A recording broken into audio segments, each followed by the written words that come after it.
অসম চৰকাৰে ল'লে ৰাজ্যৰ মহিলাসকলৰ বাবে এক অবিলাসী আঁচনি। অবিবাহিতা, বিবাহ বিচ্ছেদ কথা আৰু অকলশৰীয়া মহিলাসকললৈ আৰ্থিক সকাহেৰে অসম চৰকাৰৰ আইদেউ সন্দিকৈ মহিলা সন্মান আঁচনি। প্ৰথম পৰ্যায়ৰ বাবে আবেদন জমাৰ অন্তিম তাৰিখ 18 জানুৱাৰী আৰু পেঞ্চনৰ পৰিমাণ প্ৰতিমাহে 300 টকা।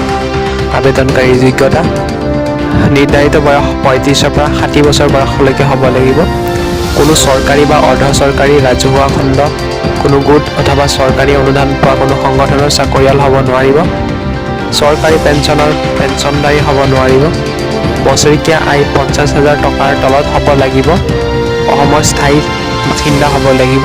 প্ৰয়োজনীয় নথি পত্ৰসমূহ আবেদনকাৰীৰ পাছপোৰ্ট, বেংক একাউণ্টৰ সবিশেষ, বয়সৰ প্ৰমাণপত্ৰ, জন্মৰ প্ৰমাণপত্ৰ, বিদ্যালয়ৰ পৰা লাভ কৰা প্ৰমাণপত্ৰ, ভোটাৰ ID কাৰ্ড, উপযুক্ত কৰ্তৃপক্ষ, গাঁও পঞ্চায়ত পৌৰসভাৰ পৰা স্থায়ী বাসিন্দাৰ প্ৰমাণপত্ৰ, গাঁও পঞ্চায়তৰ সভাপতি, পৌৰসভাৰ অধ্যক্ষৰ পৰা অবিবাহিতাৰ প্ৰমাণপত্ৰ, আবেদনকাৰীগৰাকীৰ বিবাহ বিচ্ছেদ হোৱা বা অকলে থকা হ'লে বিচ্ছেদৰ উপযুক্ত ন্যায়িক প্ৰমাণপত্ৰ আবেদন পত্ৰৰ সৈতে গাঁঠি দিব লাগিব।